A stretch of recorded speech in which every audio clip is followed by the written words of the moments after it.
April 19th, 1945, 6:40 a.m., somewhere near Regensburg, Germany. The air smelled of damp earth and burnt diesel. The morning roll call echoed through the compound, boots striking gravel, names shouted in 2 languages. Inside the wire, a single red kerchief fluttered on a fence post. It didn't belong there. Someone had tied it to dry after washing it in the cold water barrel. The guards laughed. "Even prisoners want to decorate the place," one of them muttered. But 15 seconds later, the laughter stopped. The kerchief wasn't decoration. It was a signal, not for escape, but for attention. And that small act would start a story that defied an entire war's logic. The story of Anna Weiss, a German woman prisoner, and Jack Miller, the American guard who couldn't look away. The paradox of that morning still haunts the few who witnessed it. 2 enemies, one in uniform, one in rags, exchanging a single glance that no one else understood. The camp itself held roughly 1,200 German POWs, though a few dozen were women, captured clerks, nurses, and assistants from retreating units. US Army records from the 7720th Military Police Battalion list the camp simply as Holding Site C, Civilian Overflow. It wasn't supposed to exist long enough for love to happen. Jack Miller, 26, had arrived from the Ardennes front just 3 weeks earlier. He looked too kind to be a guard, recalled Corporal Sam O'Neill, his bunkmate, in a 1947 interview for Stars and Stripes. He'd hand out extra rations when nobody watched. We used to call him Preacher, though he never preached. Jack didn't know much German, only a few words learned from captured soldiers. But he noticed the woman with the kerchief, how she stood straighter than most, eyes fixed on the horizon, as though waiting for someone who wouldn't come. Anna Weiss had once been a nurse in Dresden before the February firebombings reduced the city to ash. The contrast between her former life, saving lives, and her present one, counted as a captured enemy, defined the quiet tragedy of that camp. Each morning she lined up for bread, the same 2 slices, the same metallic coffee. The camp smelled of wet wool and disinfectant, and yet, on that particular morning, something felt different. Jack lingered near her section longer than usual. He noticed the faint tremor in her hands when she received her ration tin. Later, when a gust of wind lifted the red kerchief again, he stepped forward and pinned it down with his own cap, saying quietly, "It'll fly away otherwise." She didn't reply, just nodded, lips trembling with the effort to stay silent. The exchange lasted seconds, but for both, it carved a fracture line in their duty. One of the older guards, a sergeant named Harper, mocked him later. "You think these people are your friends, Miller? Wait till one of them bites you." Jack didn't answer. He just said, "I don't see enemies anymore, just people trying to survive." That night he couldn't sleep. The image of that red cloth lingered, a small defiance of grey despair. He didn't know her name yet, but something in her eyes, that mix of pride and exhaustion, felt like a story waiting to be told. The next morning, as he passed her section again, a scrap of paper fell near his boot. No one else noticed. It was folded twice, written in shaky English. "I was nurse, not soldier. You're kind.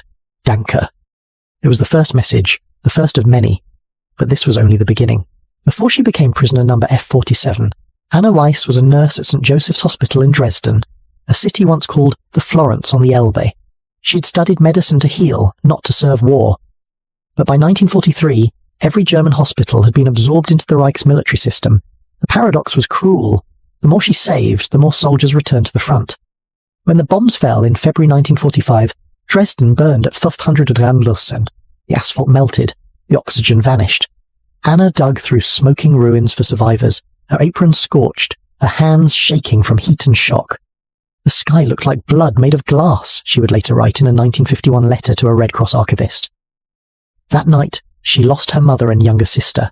She didn't cry, she simply went back to work. By March, Soviet forces pushed from the east, Americans from the west. The hospital was evacuated. Anna volunteered to guide a convoy of wounded civilians heading west toward Bavaria. When the trucks were intercepted near Regensburg by US infantry, she and a handful of surviving nurses were taken into custody. None carried weapons, but in the chaos of collapsing lines, no one cared who was soldier or nurse anymore. The Americans processed them like any other captives.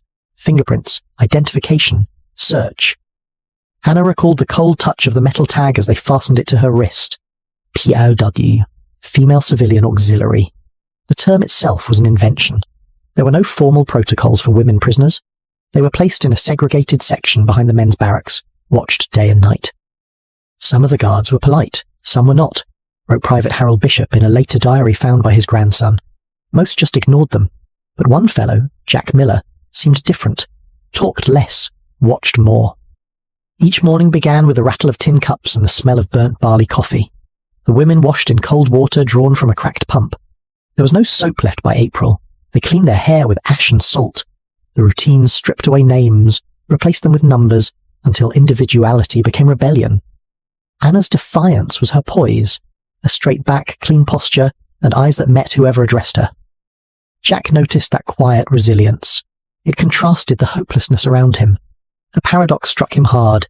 She was technically the enemy, yet her humanity made him question everything he'd been told. One afternoon, he saw her kneeling beside another prisoner, a frail woman coughing blood. Anna used a broken spoon to scoop water from a barrel, whispering comfort in German. Jack later wrote in his journal, "She looked more like a nurse than any uniformed medic I'd seen in combat." That night, while on guard duty, he overheard two officers debating transfers. The women's section would be relocated eastward within days, possibly to a Soviet-controlled zone. The rumor chilled him. Everyone in camp had heard stories of what happened to German prisoners in the east. The next morning, when he passed the fence again, Anna was there, folding bandages from torn linen. Their eyes met briefly. She said nothing, but the silence between them was full, like a question neither dared to voice. Jack returned to his post, his mind crowded with impossible thoughts. "We weren't supposed to see them as people," he later told a chaplain, "but she made that order impossible." The microhook of destiny had been set. The woman who had survived fire was now caught in a new kind of danger, the risk of compassion, in a place built to erase it. But compassion, once stirred, does not stay quiet for long. The next days would test both their duties and redefine what it meant to be enemies. Jack Miller had been in uniform for 3 years when he first saw the inside of a POW camp. Before that, he was a mechanic in Dayton, Ohio, fixing tractors and radios, not guarding prisoners. He enlisted in 1942, believing like millions that his duty was simple, defeat the enemy and go home. But by 1945, the war had already changed its shape, and his beliefs along with it. The paradox of Jack's life began with a promise. His father, a World War I veteran, had told him before deployment, "Remember, son, mercy doesn't make you weak, it makes you human." Yet mercy was the very thing the army trained out of him. Orders were clear. No personal contact with detainees, no fraternization, no gifts, no exceptions. The punishment for breaking that rule was court-martial, 10 years in prison, or worse if the offence occurred in a war zone, but war's rules and war's aftermath rarely matched. Jack's unit, the 720th Military Police Battalion, managed 4 POW camps across southern Germany. Their main tasks: prevent escapes, distribute rations, and report any emotional breaches between guards and prisoners. In practice, that meant standing watch 12 hours a day and pretending not to notice the suffering inside the fences. Private Sam O'Neill later said, "We joke about the regs, but we all knew Miller wasn't built for that kind of detachment." US Army Oral History Archive, 1948. He followed protocol but refused cruelty. If a prisoner fell during roll call, he helped them up. If someone needed medical attention, he found a medic instead of turning away. "You keep that up, you'll end up in the wrong report," O'Neill warned him once. Jack just shrugged. "Then I'll write the report myself." That spirit drew ridicule and respect in equal measure. Some guards called him St. Jack. Others muttered traitor under their breath. He ignored both. But after meeting Anna, neutrality became impossible. He began noticing details he wasn't supposed to. How the women were always given cold meals last. How the blankets never reached their section. How they worked longer shifts cleaning the latrines. One day, when he saw Anna staggering under a water pail too heavy for her frame, he quietly took a step forward, grabbed the second handle and helped her lift it. "You'll get written up for that," the sergeant barked from behind. Jack replied, "Then write faster." That act of defiance spread through the camp like rumour fire. Some laughed, others shook their heads. "You can't save them all," said Harper, the senior guard. Jack's answer was quiet. "Maybe I just start with one." Later that week, Anna approached the fence during his shift. She held up a scrap of bread and half whispered, "For you. Thank you." Jack refused to take it, shaking his head, but her eyes softened and she smiled, a fragile, fleeting smile in a place built for despair. Couldn't forget that moment, nor the quiet voice inside him that said, "You crossed something invisible." At night, the camp buzzed with static radios and distant thunder. The smell of diesel hung thick in the barracks. Jack lay awake, staring at the wooden ceiling, replaying her voice. He wasn't in love yet. Not then. It was something smaller, quieter. The simple recognition that compassion could exist between enemies. Still, his conscience wrestled with his orders. You start caring, you start breaking, O'Neill told him, and once you break, they'll ship you out. Jack's reply was almost a whisper. Then they'll have to find someone else to stand in my place. But fate had already decided otherwise. The next inspection would bring him closer to Anna than ever before, and force him to choose between what he swore to obey and what he was born to feel. The camp's silence was deceptive. Beneath the daily routine, the clang of mess tins, the whistle of morning drills, the scratch of pencils in the guard log, a quiet rebellion was unfolding, letter by letter. It began with a folded scrap of ration paper. Anna slipped it between the wires one morning, pretending to hang laundry. "You're not like the others," she wrote, her English halting but clear. Jack found it an hour later while walking his patrol line. He didn't answer that day. He just stared at the note, the faint scent of soap and smoke still on it, before tucking it into his breast pocket. The paradox struck him. The enemy's handwriting looked more human than his own reports.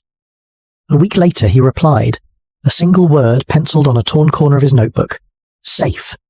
He dropped it near her section under the guise of fixing the wire.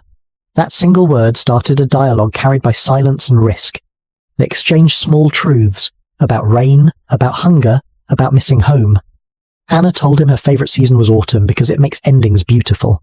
Jack wrote that his mother used to bake apple pie every Sunday, and he could still smell it in his dreams. It wasn't a romance yet. It was survival through words. But in a place where names were erased, writing became resistance. Witnesses noticed the subtle changes. She smiled more, recalled another prisoner, Helga Kruger, in a 1972 interview for Die Zeit. The guards thought she was losing her mind. I think she was finding hope. Jack became more cautious. He learned the schedule of inspections, memorized blind spots where the fence wasn't patrolled. Once he slipped her a stub of a pencil wrapped in a candy wrapper.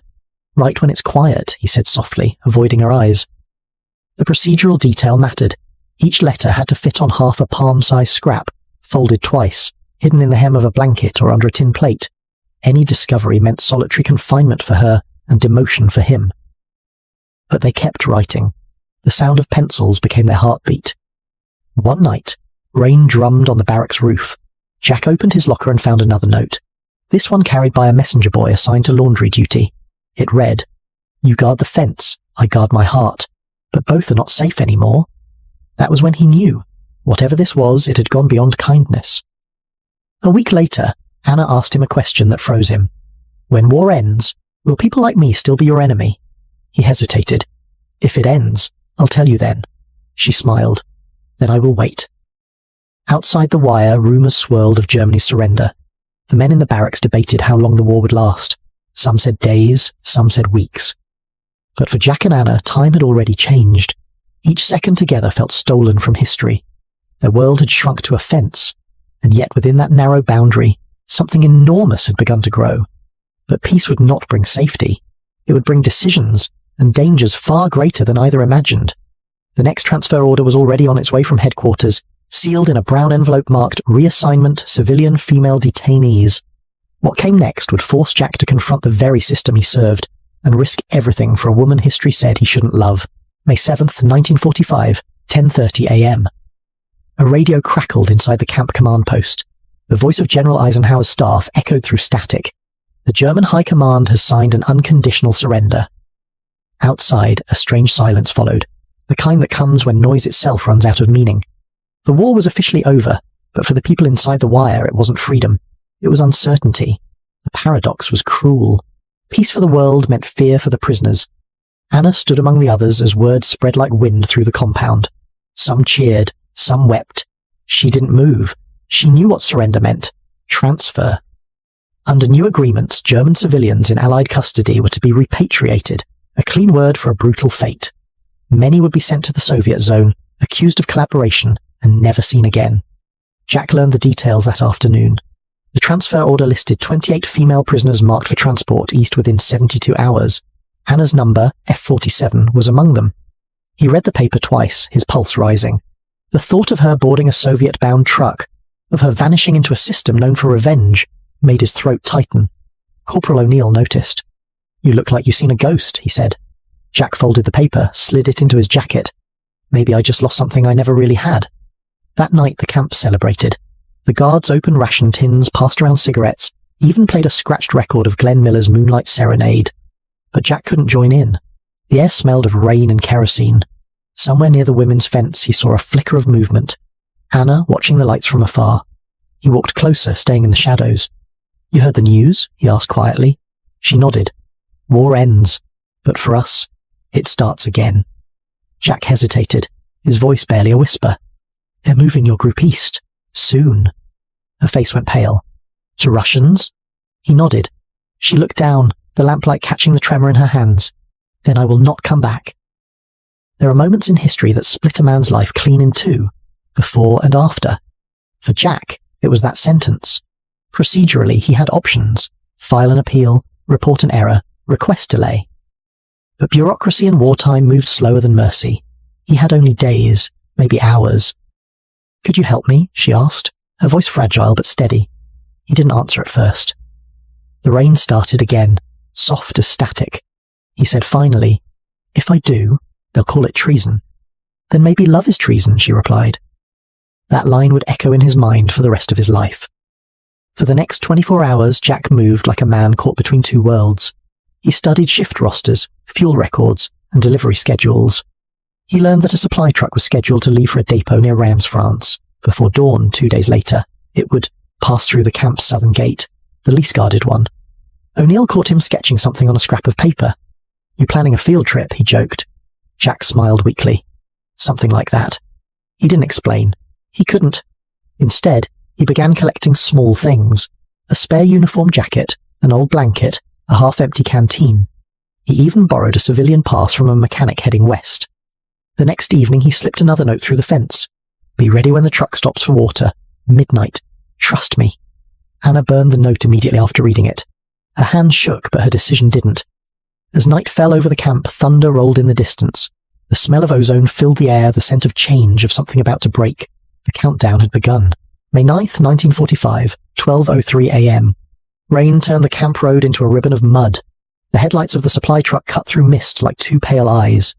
Jack Miller stood beside it, clipboard in hand, pretending to check manifests. His heart pounded so loud he feared others might hear it. "Water stop, 2 minutes," the driver called, stepping down to light a cigarette. Jack nodded, signaling toward the pump near the women's section, exactly where Anna waited. The paradox of that moment: a soldier of victory helping the enemy escape in the very hour his army celebrated peace. Anna emerged from the shadows wrapped in a grey blanket. The rain flattened her hair, darkening her face to near invisibility. Jack motioned for silence. He opened the rear tarp of the truck, revealing crates of medical supplies. "Get in," he whispered. She hesitated for only half a second before climbing inside. He covered her with a tarp, securing the ropes with trembling hands. Then, as if nothing unusual had happened, he signaled the driver to move. The engine growled, drowning out his pulse. "See you in Reims," the driver called. Jack gave a tight nod. "Copy that." He watched the truck disappear into the darkness, carrying the woman who had rewritten his world. But the quiet didn't last. At 2:15 a.m., during routine head count, a corporal shouted, "Missing, 1 female, number F47. The alarm rang across the compound. Searchlights swept the mud. Voices barked orders. Within an hour, every outbound route was under investigation. O'Neill found Jack in the guard shack. "They're saying one of the women escaped. You hear?" Jack looked down at his paperwork, forcing calm. "Yeah, I heard." "You think she'll make it?" Jack swallowed hard. "I think she deserves to." By dawn, the camp commander had called in military police. Jack's logbook was checked, his shift record reviewed. When they found the missing vehicle report, 1 truck unaccounted for, suspicion turned his way. At 10:40 a.m., an MP approached him. "Sergeant Miller, you're coming with us." They took him to the post-interrogation room, a bare space smelling of oil and coffee. "You were on duty last night," the officer said flatly. "A prisoner escaped during your shift. Care to explain?" Jack stared at the desk. Maybe the rain covered her tracks. The officer leaned closer. Or maybe someone helped her. Outside, the world celebrated victory. Inside, one man faced ruin for an act of mercy. Meanwhile, the truck carrying Anna rolled west through wrecked villages. She hid under crates, barely breathing, every bump in the road feeling like judgment. Through a tear in the tarp, she saw dawn break over the French border, the first sunrise she had watched without a fence in months. Her later testimony to the Red Cross in 1946 described it simply: "I felt both free and hunted. My freedom was his. Prison." Back in Regensburg, interrogation intensified. When the officer mentioned Anna by number, Jack's silence gave him away. He was arrested for aiding escape of enemy prisoner, a charge punishable by 10 years of confinement. But something unexpected happened. When word spread among other guards, even those who had mocked him grew quiet. One said, "If that's a crime, maybe we all pick the wrong side of mercy." 3 days later, Anna was found near Metz, hiding in an abandoned barn. She didn't resist. "Where is he?" she asked only once. They brought her back in silence. When she stepped off the transport truck, Jack was already in handcuffs. Their eyes met across the yard. One glance that contained every word they hadn't been allowed to say. A witness, Corporal O'Neill, later recalled. Nobody spoke. Rain started again, just like the night she left, but this time, no one laughed. The camp had found its scandal, but history had found its story. What followed wasn't punishment. It was revelation. A trial that would make headlines, test the definition of duty, and change how two nations saw compassion after war. May 22, 1945, Nuremberg Military Court, Temporary Allied Tribunal Room. The air smelled of chalk and damp uniforms. Outside, spring sunlight fell over broken rooftops. Germany's cities were ruins, but the war's paperwork still marched on. Jack Miller stood in front of 3 officers and 1 civilian advisor. His wrists bore the red marks of restraints recently removed. Across the room, under light guard, sat Anna Weiss, no longer prisoner number F47, but a witness in his defense. The paradox couldn't have been sharper. A captured enemy testifying to save the soldier who once guarded her. The charge sheet was brief. Article 104, Section 3 of the U.S. Army Code. Aiding the escape of an enemy prisoner of war. Maximum penalty. 10 years imprisonment with hard labor. Jack didn't deny it. Yes, he said simply, when asked if he'd helped her flee. The courtroom murmured. Why? The presiding officer demanded. Jack's answer came steady, quiet. Because I forgot she was supposed to be my enemy. Reporters scribbled the line down instantly. Within days it appeared in Stars and Stripes, the New York Times, and even the Daily Mail. One headline read, American Guard risks prison for German nurse. The tribunal expected outrage. Instead, the story captured weary hearts. After 6 years of hatred and loss, the world was starved for humanity. Letters arrived from soldiers. A woman named Anna Weiss Miller would step off a ship in New York Harbor, her immigration approved under spousal reunification. The impossible had become official. New York Harbor, September 14th, 1947. The Statue of Liberty glimmered through morning mist as the SS Marine Tiger docked. On the pier, a crowd of families waved flags and photographs shouting names into the wind. Somewhere among them stood Jack Miller, hair shorter, uniform traded for a plain brown coat, hands trembling around a small bouquet of white lilies. For 2 years, he hadn't seen her. For 2 years, he'd lived between headlines and memories. His name once infamous, mitigating circumstances. Sentence commuted to discharge and 1 year's restriction of liberty. In other words, leniency. Mercy disguised as punishment. The war machine, for once, had chosen grace. When the verdict was read aloud, Anna covered her face, shoulders trembling. Jack didn't look at her until the guard stepped aside. Then, in a moment that would later appear in Life magazine, she reached out and touched his hand just once, before being led away. The caption beneath the photo read, Enemies no more. Public reaction surprised even the military. In cafes from Paris to New York, people debated whether love could exist between former enemies. Some called it betrayal. Others called it the first act of real peace. In a letter to his commanding officer, one tribunal judge later wrote, We've punished men for hate these 6 years. Perhaps it's time we stop punishing them for love. Jack's discharge came quietly that autumn. He was sent home to Ohio, carrying only his service cap and a stack of unsent letters, all addressed to Anna Weiss. But this was not the end. In fact, history was about to catch up with them again. Not in a courtroom this time, but in a registry office where nations would collide with forgiveness. Because 3 years later, in 1947 afternoon, they married at the registry office on Canal Street. No uniforms, no ceremony, just 2 signatures and a promise. The clerk, moved by their story, added quietly, Guess peace starts small. Their early life wasn't easy. America in 1947 was still haunted by its war. Some neighbors whispered. Employers hesitated. You married a German? One man sneered. Jack only replied, I married the woman who reminded me I was human. They moved often, from Ohio to upstate New York, then to a small farm near Vermont. Anna worked as nurse again. Jack repaired engines, preferring the quiet rhythm of machines to the noise of politics. But the past followed them in unexpected ways. In 1950, Life magazine revisited their case in an article titled Love Across the Barbed Wire. The photo of their dockside reunion, Jack in his coat, Anna clutching the lilies, became one of the decade's most reprinted post-war images. To some, it symbolized forgiveness. To others, controversy. When asked in a later interview what she thought of the attention, Anna answered gently, "War taught us how to divide the world. Love taught us how to rebuild it." They never returned to Germany, now nearly forgotten. But to him, that obscurity was peace. He had written every week, though most letters came back stamped undeliverable, zone under Allied restriction. Then, one spring morning, an envelope from Geneva arrived. Miss Weiss has been cleared for relocation under American sponsorship. He hadn't slept since. The gangway lowered. Immigrants began to descend, faces cautious, weary. Then he saw her. Anna's hair was shorter, her dress simple, but her eyes, those calm, rain-washed eyes, were unmistakable. For a moment, neither moved. The noise of the dock faded. Time stood still between the ghosts of their separate wars. Then she dropped her suitcase and ran. Reporters later captured it, an American veteran and a former German POW meeting halfway across the gangway, not as soldier and prisoner, but as two survivors of history's greatest madness. "Do you still believe it was wrong?" she whispered when they finally met. Jack smiled faintly. "If it was, I'd break the rules again." That's families across the US. Don't punish him. He fought his war already.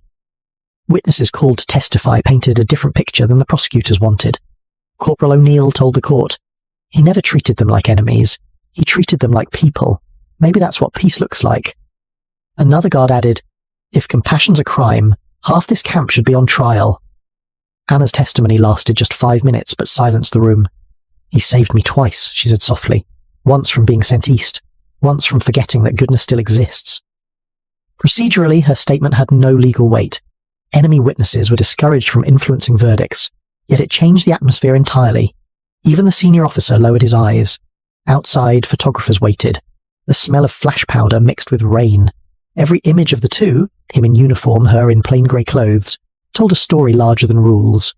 A week later, the verdict arrived.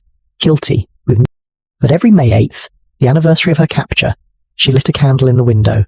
Not for sorrow, she'd say, for remembering. Jack died in 1983, in his sleep, at age 63. At his funeral, the folded flag rested beside a yellowed clipping of their trial verdict. The words, "Leniency granted." Anna lived another 10 years. When she passed, their ashes were scattered together along the Hudson River, the same waters that had carried her to freedom. In 1995, 50 years after the end of World War II, a historian rediscovered their story in declassified tribunal records. It was published under the title, "The Guard and the Prisoner, When Compassion Defied Orders." In one preserved letter found in Jack's belongings, written but never mailed, he'd written, "Maybe love isn't what ends wars, maybe it's what survives them. And that perhaps is the real story, not of crime or punishment, but of the fragile, defiant humanity that can bloom even in the ashes of war."